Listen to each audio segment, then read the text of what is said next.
thought that you read it in my creation. I'm God Zodiac, I'm made from constellations. My brain is a bomb waiting to flame an abomination. No change in the bomber's nation, just some more dollars placed in the pockets of Satan. While I walk amongst the blind, explaining chakras to the cavemen. I'm locking from the grave, sending doctors to the shamans. Scientists ashamed they getting knowledge from the pagans. I'm in Nirvana with militant, philosophical, diligent builders aiming for spots in a large nation. I mean, all in all, the cream of God hopped and rise to the occasion. Surprised that we invading your time finished, diminished. I'm live from the awakening. Cameras on tilt as I flex my success. I'm fly, look what I built. Smooth just like silk in the groove. You might wilt if your lotus ain't focused and sewn just like a quilt from the needle to the record to the laser. My behavior resembles the high savior. See my 2 fingers up, yelling peace to the gods, waving bye to the haters, standing on the black dot in the center of my square. In the middle of the circle, I designed the creator. Khalifa when I speak through the speaker. Thoughts of a magician is lost in mysticism that reached the non-believer. I shine in your theater. The clock was already moving before you saw the wheels turn. I-A-K, send it to MC for the record. Each song is the part that makes me. Signs of the times, the future I foresee. K-A-Z-O-D. I-A-K, send it to MC for the record. Each song is the part that makes me. Wheel of the spirit, the stars indeed. Sounds like I passed heaven to split. Killing cops, shaming treacherousness. You serve the devil, you're protecting the myth. Professional hitman, I spit excellence. I connect you to bliss. Grab this pebble from my hand and I let you exist. But if you don't, well, I spit a ghost spell. Get off my coattails. My coach is our God. I live it so well. The life of a G as high as can be. A soul model, what your role model aspires to be. True boss life. In order to lead, you need foresight. We came rich with PRT. We ain't poor, right? Error of the rich righteous. That fix the crisis of the terror. The mid-lifeless, the myth virus infecting the whole planet, infected the globe with medic depressing my soul, answers the questions. I'm like Osiris flying in the gold-plated sky disc with no pilot. Kingdom of heaven, you can walk through my gate, but speak certainty. Silence is a virtuous trait. I was more amazing, I ain't have to learn to be great. When every child's born, they ain't have to learn to create. Cause when it feels rejected, that's when love turns into hate. God leap through a hole within space, welcome to my dimension. When you think of the God, well I'm the guy you mentioned. D-O-D, I-A-K, send it to MC for the record. Each song is the part that makes me. Signs of the time, future I foresee. K-A-Z-O-D, I-A-K, send it to MC for the record. Each song is the part that makes me. Wheel of the spirit, the star, the spirit, the star, the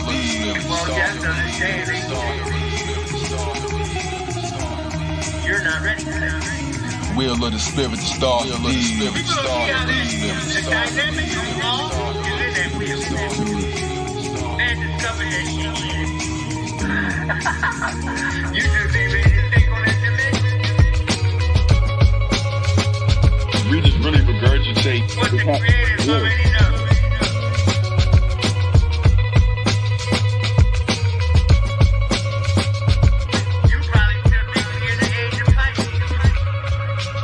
No matter how we try to spin it, it's the same wheel.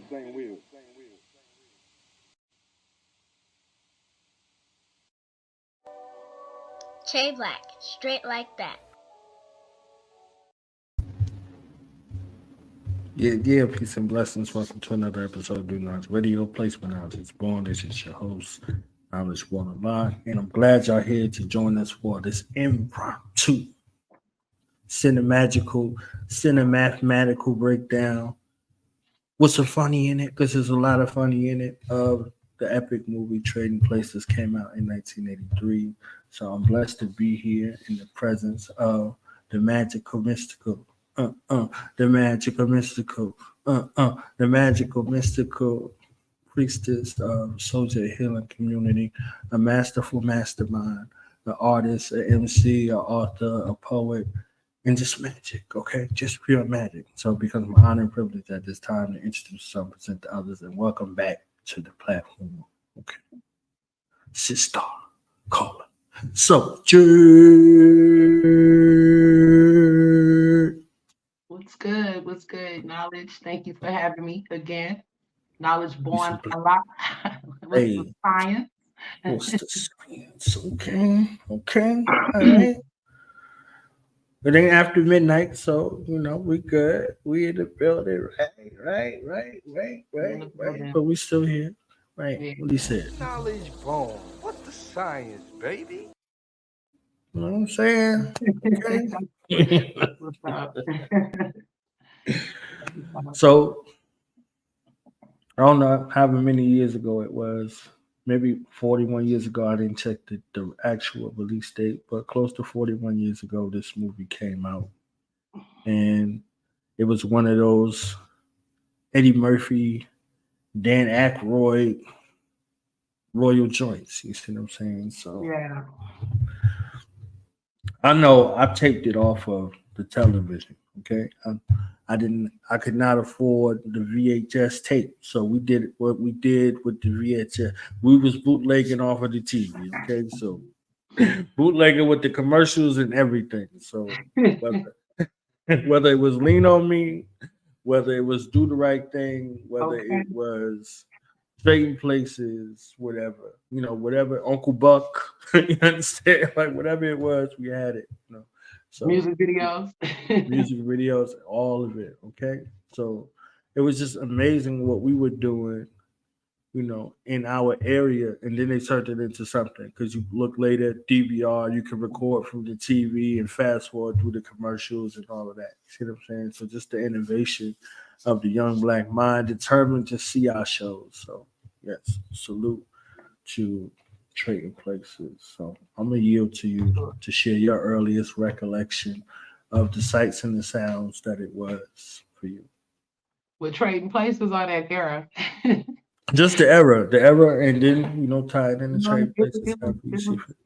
It was good times, it was good times. A lot of classic movies. I do remember recording all of the episodes of like the Cosby Show and Different World. That was big. Yes. With all our little favorite sitcoms and stuff. Right. We had real cool clothes then. Right. Nice coats. It was a good time. Sweaters. I don't know. That's when I think of that era, I just tend to think of, especially like Trading Places, because it was in New York, I believe, right? It was in New York, like Queens. Philadelphia. Well, that's interesting. What about You did Cover to America? Yeah, you had Cover to America. Yeah, how did these two bums end up in New York? But anyway, Right. Yeah. But yeah, it was some good times. We had really good music. I was talking about the other day, was talking to you about how the bridge there was a lot of bridging of cultures and just different things happening in the 80s when it came to music. It brought a lot of different people and sounds together, and I'm blessed to have lived in that time. I mean, hip hop was at its, at a different, I know it go all the way back to like the earlier movements, but it was nothing like the 80s hip hop and the dancing. It was a good vibe. So, oh, by the way, you said you didn't know the exact date, but it's June 8th, 1983. I thought that was interesting. That Come on, look at the magic, okay? Look at the magic, okay? The day after Prince and Kanye's around there somewhere, so it's an epic. Yeah, yes. It's Gemini. It's Gemini season, so it makes sense. You see what I'm saying? It makes sense. And Mortimer and his brother Randolph, they kind of give the twin energy. So just like they had the twin energy, Dan Aykroyd, Eddie Murphy did the twin energy. You see what I'm saying? And then you had the lady Jamie Lee Curtis character, and then the butler. They had their twin energy going on. So it was a bunch of aspects of the diversity of the mind, and then they did the Trading Places thing. That was the twin energy. So let me get up off of that before I get in my zone. The camaraderie of all of those different characters, each one of them that ended up teaming up at the end had way different backgrounds, Right. Way different. But anyway, how you want to kick this off? Trading Places. Trading Places. Okay, we trade. Look, I'm about to trade places on the screen. See that? Boom. Do we trade places on the screen? No. Oh, wow. Here we go. I just caught on. I was like, what's up? So yeah, Trading Places, epic, 1983, Philadelphia. A look at the inner workings of something that was growth emergent at the time. The stock market and the influence of who's really in control in the financial system. Like we heard wives' tales of it all the time over the years, right? Blah, blah, blah. So they endeavored to make this movie about a social experiment that these two brothers did all the time. Every year they did this. So this was, I don't know what iteration of it was, but one was having this conservative space, and then this other one was appearing to have this liberal space, right? So they even did the little ploy on all of the things in regards to, oh, these people just need help or opportunity, and the other brother wasn't having it. You see what I'm saying? So, Right. he's like, nah. He's like, nah, this is who they are. This is what this is. I don't want to hear all that help stuff you talking about. You understand what I'm saying? So they do this experiment where they take somebody who's affluent versus somebody who's appears to be in abstract poverty, and they switch them. And the goal was to see how long it would take one to go from this affluent space to this criminal space, because they were talking about environment and saying, okay, if he was given this opportunity, he would flourish over here and he would plummet, because he said, the cat from this environment, they already basically built for it. You see what I'm saying? They just needed a chance, right? And then the other one, he ain't come from nothing. He ain't been through nothing. He had everything handed to him. So once it's taken from him, he gonna crumble. Right. So I said we could start right there. So even what you think the thoughts was, and your thoughts was, or your analysis of just that whole premise right there. Well, one of the things, I didn't know that they did this every year. That's crazy. I just I think about the power structure that it's because it was based on The Prince and the Pauper, the story, and it just shows that how money and power can allow you just to play with people's lives and livelihoods and play with people's mind and stuff. I think it's gaslighting at its finest. The entire movie, it was all throughout the movie. It's crazy. I think that it was true that when you switch people in different environments, they do behave differently, no matter what culture or maybe even their humble beginnings or affluent beginnings. It's the law of preservation and just a lot of different things that come into play when you speaking to that just pressure. It's interesting, so yeah. And they play with a lot of different people. I mean, even getting Jamie Lee Curtis to get all involved in it, and yeah.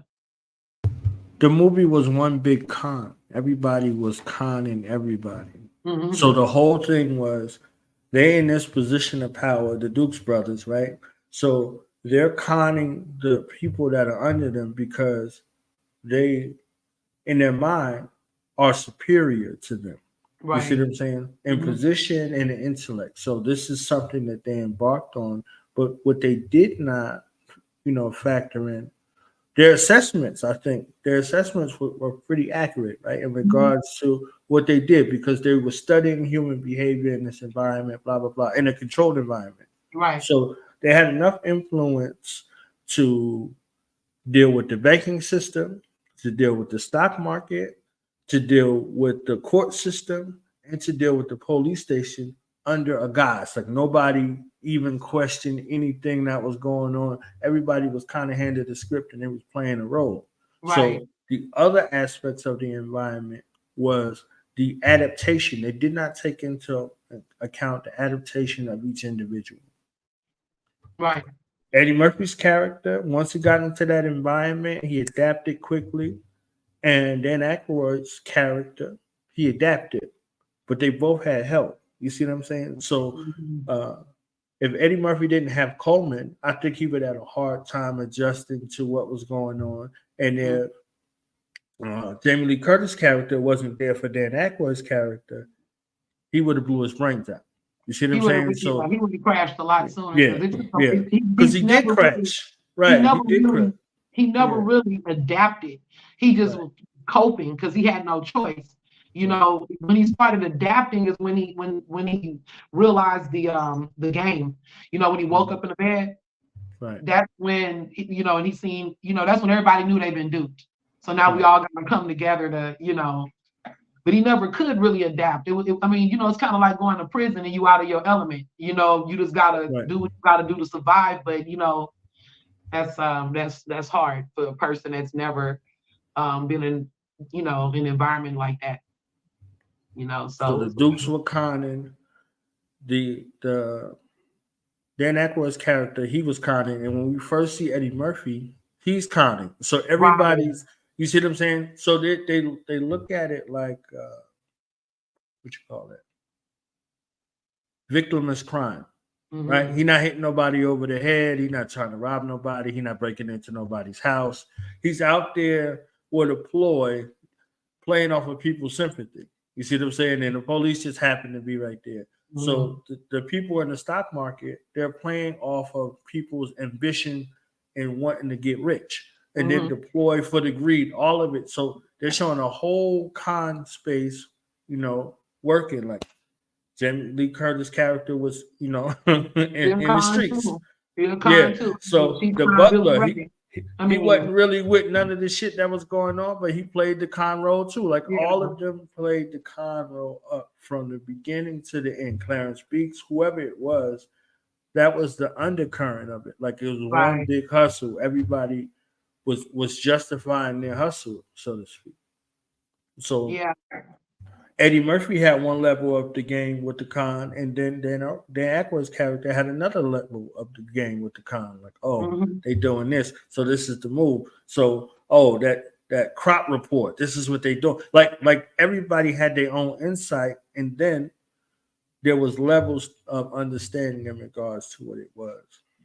So, even in the midst of the cons, you know, that was going on, what you think some of the real moments were? Because there were real moments throughout the film. What you think some of the real moments were? There was a lot of real moments. One of the things is just looking at how pressure can break an individual down. You know, societal pressure. Just looking at the decline of Dan Aykroyd. It was pretty sad and it was crazy, you know. I mean, to the point like a man who would have never really broken the law per se, he's ready to rob, and you know they took him all the way, like stripped him of all of his dignity. That was the Christmas party was a vibe. Yes. But even before that, what about the part? What about the part when Billy Ray first stole his spot and he goes to their famous famous restaurant they're always going to, and he see Billy Ray in his place just eating and drinking? That was a vibe. And then the rain's coming down and all the friends are like, you know, and that happens in real life a lot, you know, in friend circles, you know, when you get excommunicated or you make a person feel. That was deep. I think it's a moment of how fast his friends turned on him. Oh, his girl too. His girl was conning, and his friends. Nobody was real. Everybody was mad artificial. I almost said Penelope was conning, but I didn't know if she fit in that category. But she was probably, like you said, with dude the whole time. Well, you didn't say it now. We were, you know, because she's the daughter of one of the brothers, one of the Dukes. He was marrying into the family. So his way into the family wasn't because they liked him. His way into the family was to secure the legacy of his mind, because he had a mind for, you know, what was growth emergent, all of the stocks, what the play was. He knew the game. Wasn't nobody messing with him with that game, but he was naive to the other aspects of the game, right? So back to the Gemini, you know, situation, right?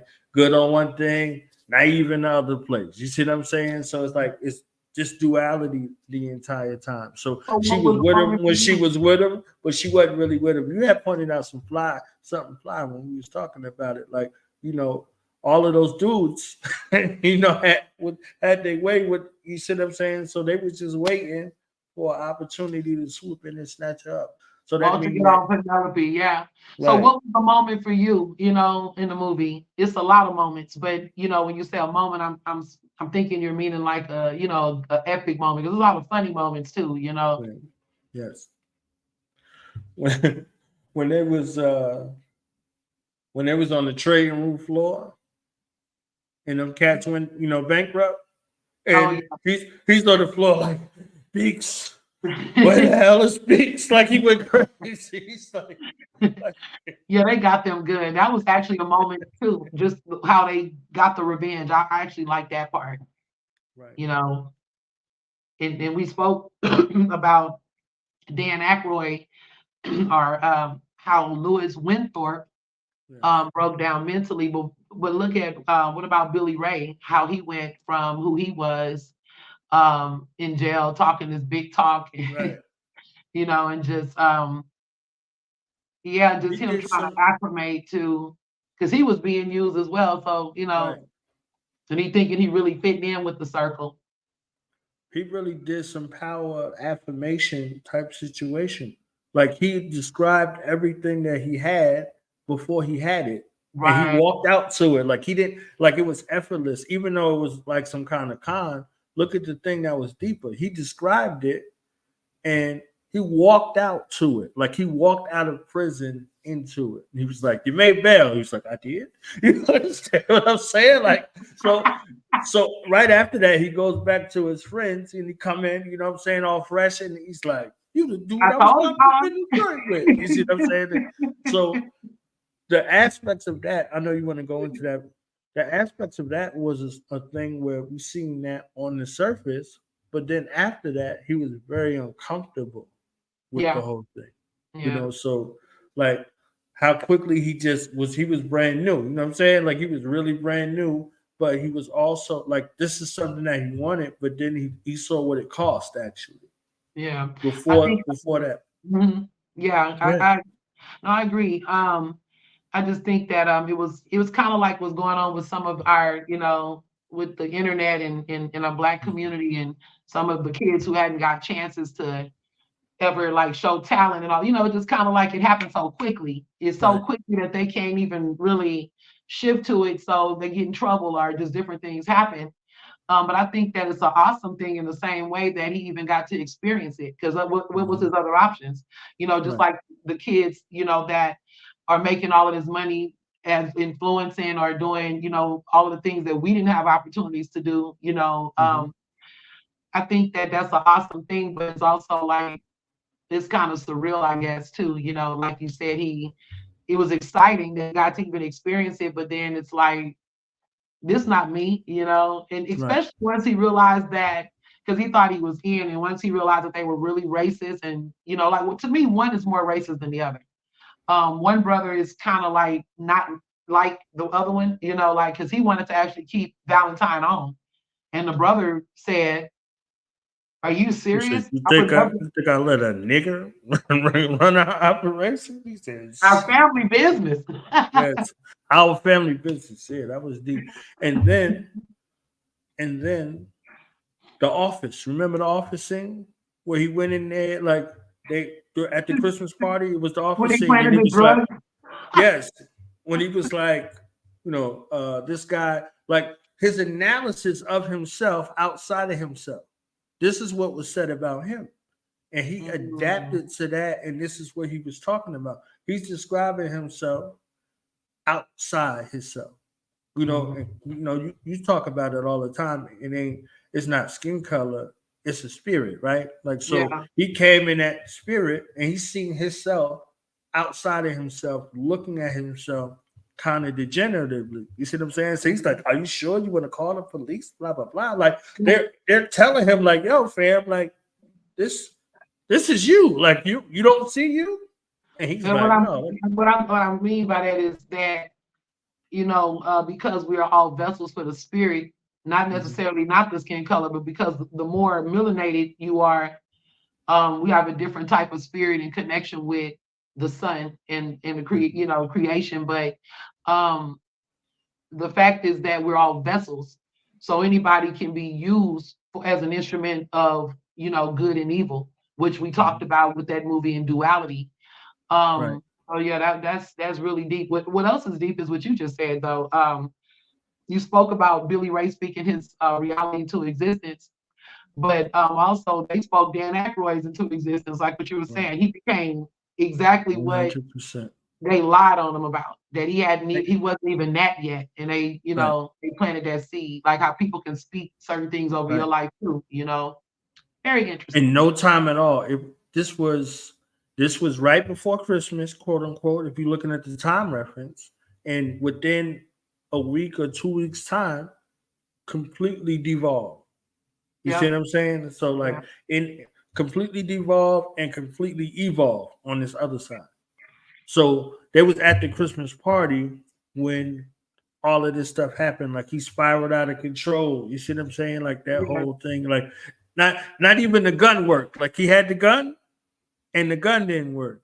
But then the gun went off later. You see what I'm saying? Like he like that. I can't even kill myself. Like he threw the gun down and the gun went off. Man, what a loser when you can't even kill yourself right, That's how he probably felt, like, damn. But that's when the Bible say you're seeking death and can't find it. It was something he had to experience. And I think what really broke him was how fast, because that could happen to anybody it was the dramatic shift, because life just changed so quick, so it was like the rug was just pulled from under his feet. And I think what killed it is the gaslighting. I mean, the gaslighting in that movie is so disgusting. I mean, how dare Coleman look in your face and this fool know you? Like, you know me every day. You gonna sit here like you don't know me? For real? And slam the door in your face. Look, and slam the door in his face. Right. It was perfect. Yeah, that's devastating. He wanted to do that the whole time. Because this dude was a jackass. You see what I'm saying? Like he was a jackass. Like he hated him. He never respected him. So he couldn't wait for an opportunity to do that, even though he cared for him. Like he cared for him, but he was a jackass. He wanted that lesson for him. It was like, honestly, I think it was a good lesson for him. And I think the guys knew that too, because they knew that everything was handed to him. See, the other guy was cheering on Winthorpe, but the brother was like, "Are you crazy?" Winthorpe is in a nurtured environment. His whole life has been, he's been supported, he's been, protected his whole life. So Winthorpe is nothing special. I can teach any common criminal the same knowledge that I'm giving Winthorpe, which really is true. You could do some of that stuff we have to even go to school for, somebody can basically tell you how to do it, show you how to do it, and you can get it, so. I mean, and he was on it, so yeah. And they were able to manipulate the environment. Nobody questioned anything that was going on. No. You in this country club, he was the man 3 seconds ago, and 3 seconds after that. But that was the same thing with the Dukes. Homie came for that bread at the end, and he rolled up with them officers when they was on the trading floor. He was like, a Duke has sat on this board for they didn't give a fuck. You understand? No. They was like, let's seize all the assets. Run me that money, fam. They didn't give a damn about the country club, all of that shit. They vacated the seats. It was so swift. I gotta mention this part though. They had so much power, even in their little, I don't know what it's called, but it looked like Parliament or something, when they first set up Winthorpe, and they had partake in this whole thing and making him a thief. That was a pretty, low moment. Right. Yeah. The train scene was epic. Jim Belushi, everybody on the train. The train scene was epic. It was. I think that it played a very significant part of telling the story. Like you said, it was raining outside. Like everything came down on him. You see what I'm saying? Like everything, like the weight. You see what I'm saying? Like remember you say he had the ham in his. Oh man, come on. Okay, that's to me, that's the funniest and the saddest part of the movie all at once. Right. Because I mean, this dude shows up with these white shoes on and his dirty Santa Claus suit. I'm like, man, this dude lost it. He's stealing food, just eating, just like I don't want to curse, but like fuck y'all shit, just taking stuff off the table, sticking it in his. Yeah, that's funny. That's comedy for real. And the train scene, just on that part, I just want to say, I think they made me more creative with wanting to like disguise myself because that was pretty cool with all of their costumes and stuff. You know, when they got on the train and Eddie Murphy was like the African and he had the drum. That was pretty cool. He said, Merry New Year. Happy New Year. In this country, we say Happy New Year. He's like, Happy New Year. Well, he said, how about a drop some Irish whiskey to usher in the new year? Hey, they got a decaf. I'm telling you, they used to help me with my whole set. Like they all, I was like, yo, the way they did that, Irie, he came in there in that blackface. I was like, this was nuts. The way they put that whole, the level of con and the level of detail to I do love the it. con, like every I year. love it. I love it.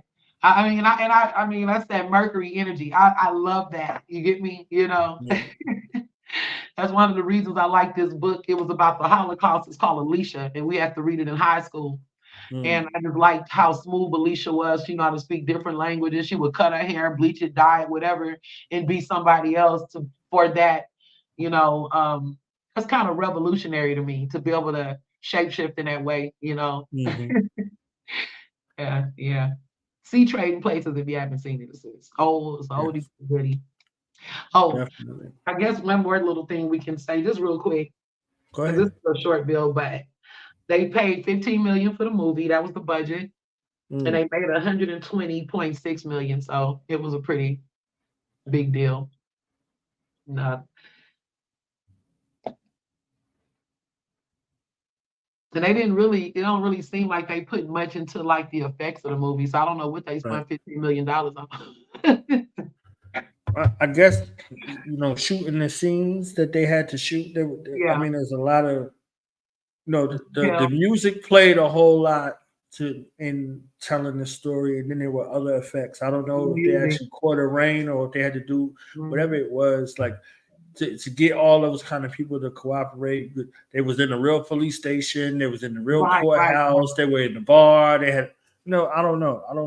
Plus, wherever they shot it at, you said it's in Philly. You know, I don't know if that's the storyline or the actual place, but wherever they were, I'm sure they have to play that city to block off, you know, areas and, you know, make it real. So, and all of those actors, though, they were top-notch actors at the time. So they, you know, a lot of that might have been salary.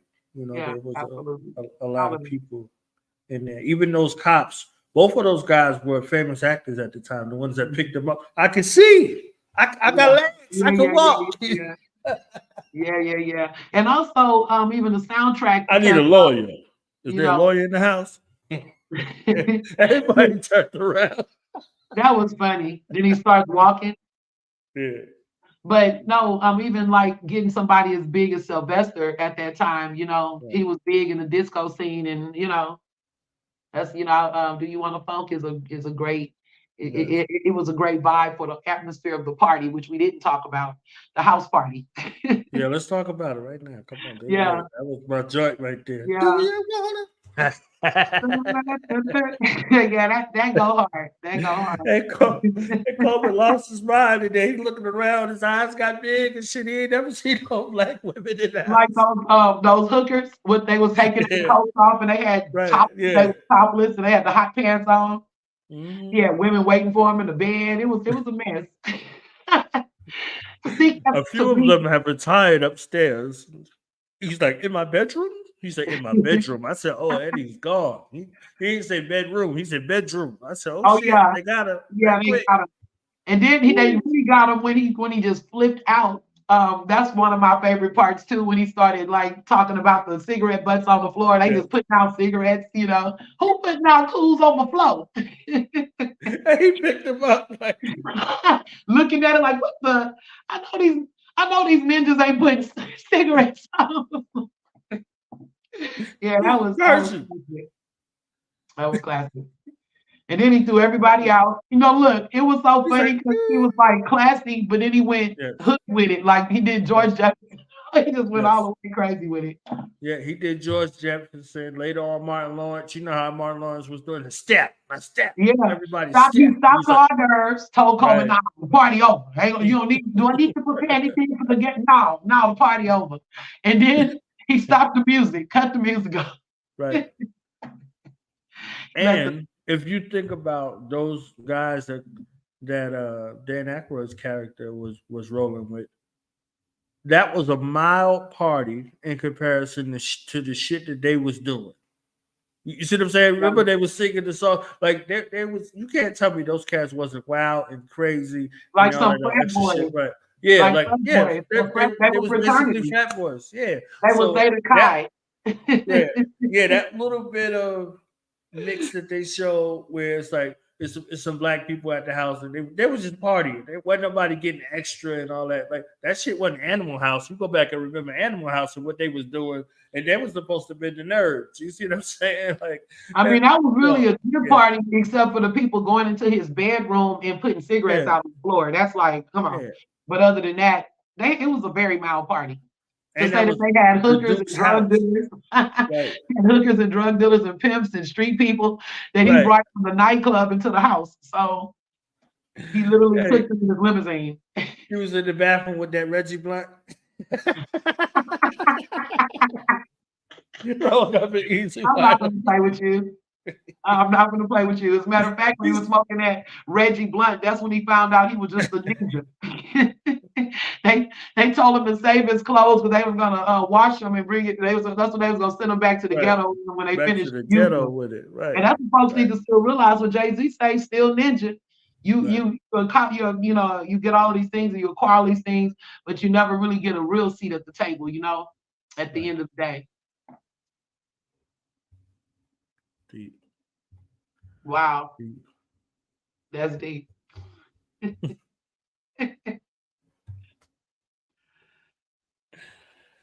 Oh man. So the strategy at the actual thing.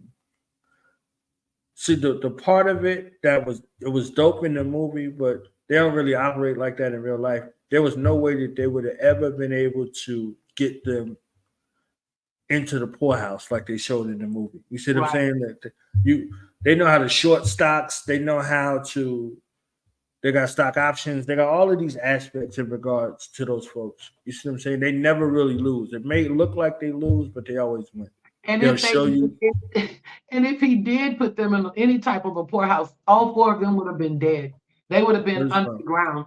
It's no way. They have too much power still, and the Dukes know too much to just get rid of them. Right. You can't just get rid of the Dukes and put them on the streets of New York or Philly or Right. Which is. Yeah, the Coming to America continuation was interesting, which means, like you said, they always win. They still winning. They're back. We're back. All he had was a little bit of money. Like that scene was epic. That little scene right there, I just gave him some pocket change. He was like, Mortimer, I'm still not talking to you. He's like, we're back. That little bankroll. Change.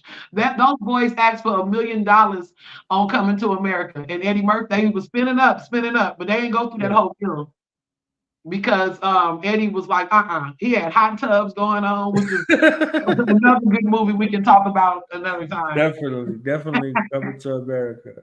Yeah. That he had them that little bankroll is what I'm saying. Like it didn't matter if it was $100.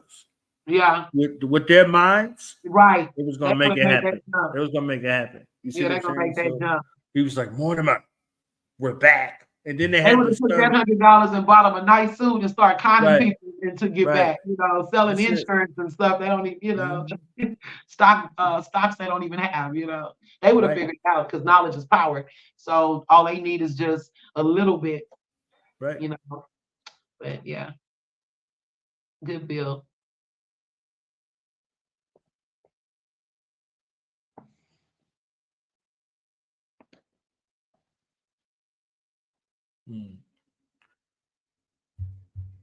Rob put this comment up. I just looked at it real quick.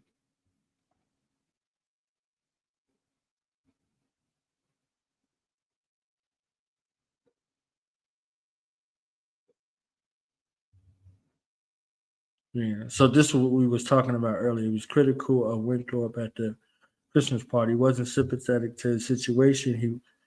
He was changing it to the bathroom scene. Right. So if that never happened, if he didn't overhear it, like you said, he thought he was in. He thought he had made it. You see what I'm saying? he looked at Winthorpe like an N-word. You understand what I'm saying, man? Right. You know what I'm saying? He's like, you was just that. Like, it wasn't that long ago. Oh, you said that. I hear what he's saying. He wasn't sympathetic to Winthorpe. Right. Isn't that a trip though? We we can go on and on with that even in our community. Just like, soon as that's why I said it's so hard. That's another subject, but even unifying and where people really are, because they can always manipulate people by giving them a little bait, and then they changing like, the wind. So yeah, that's deep. It's also deep about how people care so much about themselves. That's why I always think it's a revolutionary act what Harriet Tubman did, because to go back and to keep going back, because most people, when they get out the situation or condition, they don't look back. Well, I ain't gonna say most, but I'm gonna say the majority. Yeah. That's real. Definitely. Is there anything else you wanted to touch on before we wrap it up? No, just no, not too much. I know it's a magical night tonight. I just want to say that it's a good movie. It's one of my favorites, and Coming to America would be the next one. So, yeah, I think it's sad, but it really mirrors what people do every day to people. I've seen it, on corporate levels and even on lower levels. So, all day, every day. Manipulation. I'm good. I like to see at the end of the movie after they won, they on that looking good, Billy Ray, feeling good, Lewis. You understand what I'm saying? Coleman, he's like, what should we have for lunch? Coleman got $1. You understand? Coleman turned out to be all right. I didn't like Coleman at first, but he turned out to be all right. Because because when he got in common with him, even though he's nobility, not nobility, but he's in with those people. He's still a servant. He's not, he's a servant. So they all had that in common, that they're like, well, except for Winthorpe, but he was broken to see, He was a servant too. He was also in that. Right. A servant of the system. Yeah. Everybody was. Yeah. He was one just like Eddie Murphy's character in that position. They thought they were above people. Right. Yeah, and it was. But Winthorpe compassionate? I don't think he was. That's the one thing about Winthorpe. Even though he fell down. Jamie Lee Curtis, though. Jamie Lee Curtis had softened his heart. You see what I'm saying? Like, yeah. But he never stopped having that arrogance and that anger, because that's when until the very end, when he was choking Billy Ray. Because I don't blame him. You're gonna be salty. Remember, wait. Remember the part when they passed each other in the cab? He's like, that's the dude right there. That was a funny moment. Oh shit! And they both doing this, but the cars are passing in opposite directions. That was funny. That was epic. That was an epic scene right there. Yeah. Good movie. Yeah. So that's all I have to say. Because they showed that lady like she was a street woman. She was a street woman, but she wasn't no street woman that was strung out or none of that shit. So they still show her like a respectable woman, and she financed. She put up her money. Coleman put up his money. Everybody put up their money. You see what I'm saying? Like that was some other shit. Like that's a jewel. You see what I'm saying? If you in, everybody pushed. Just like they went and did the con when it was time to put it down. Everybody put up their money. But Jamie Lee Curtis is smart. She told him she was smart. She had it up here, and she even pointed to her head, like, I got a plan, so she wasn't just out there, like you said, drugging it and slugging it. And she had some bonds and all of that. Like, so she cashed in her bonds and all that. He said, that's my car. That's my driver. But who knows how she got out there? Who knows how she got out there? She could have had a good upbringing, but ended up that way because the choices that she didn't want to, be gaslit. She came from a small town or something like that. Is how she got up there, and I guess whoever she was with just left her, and she had to make it happen. Yeah, it is what it is. The law of preservation, self-preservation. It was a joke. It was a joke. Oh, you just gonna keep going. I just, you know, you said it was the Dukes. It was the Dukes. It was the Dukes. Not. I appreciated that Afro pick he had, you know, with the black fist on it. He picked his head. He's like, all right, let's go kick some butt. I forgot about it. Oh, man. That was So nice. before we go, you got some things coming up, some things you want to share with the people. So I want to give you a chance, if you would like to promote what you got going on your platform, where people can find you, your products and services, your everything, because you are phenomenal. Okay, phenomenal.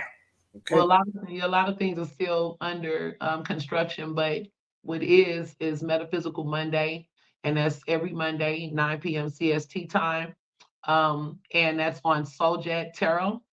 I also have a community on TikTok that I'm building. I have to start over, but it's new_Soljet_community. And you can also find me on YouTube at Colography TV. I'm sure my brother will put that in the caption, comment, something. I don't know. If not, would you do that for me, Knowledge? I got you. Okay, so that's pretty much it. And I'm into metaphysics, the esoteric culture community, and we build on deep subjects. And I'm a spiritual teacher, oracle, and priestess of the occultic studies and African cosmology. Yeah, I just say occultic studies because I like to keep certain things private. But thank you again, Brother Knowledge, for having me on. Definitely, we got to discuss coming to America, but we got some time because, you know. Yeah. We'll do it. I was about to break it down.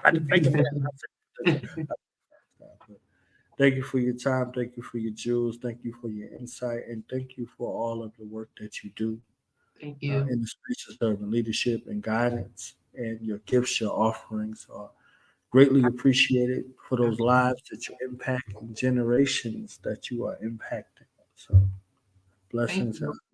Thank you. Thank you. Thank you for this cinematic journey through trading places. Okay, we done traded places over here. It was fun. I loved it. I enjoyed myself. Thank you. Definitely. We out, y'all. We out. Peace. Peace.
Priesthood. I miss you, mommy, kiss you, golly. Christian body, flying disc, reminisce of Garvey. Surrounded by the elders, probably. Then I sit with Gandhi. Mahalia, the whalers with Marley. Afro beats, a supernatural priest. Carry the sword of the Lord, clash with the beast. After me, there's casualties, catastrophes, disaster, drastically. I write along passionately, microphone mastery. Tribe known the Maccabees. They say I look like an Olmec. Books of the old text. African Bush or Kush or the Hoteps. After came a pharaoh who knew not Joseph. culture. But kings reign the same apparel, same culture. Every time I rhyme, they add wings to my sculpture. Every line's a paradigm, supreme supernova. The being feature holder. Elohim, see through dreams, out the rain, ride the streams like I'm Noah. Moses, I throw my staff, turn the cobra. Vipers fast, bite the staff, bite the soldiers. With this microphone, I'm everlast, I'm Jehovah. The first to do work, I'm never last, I'm the owner. All of the things I'm talking, not the yeah. Try what you not do if you're not the fair. One man they tell me to disappear, yeah.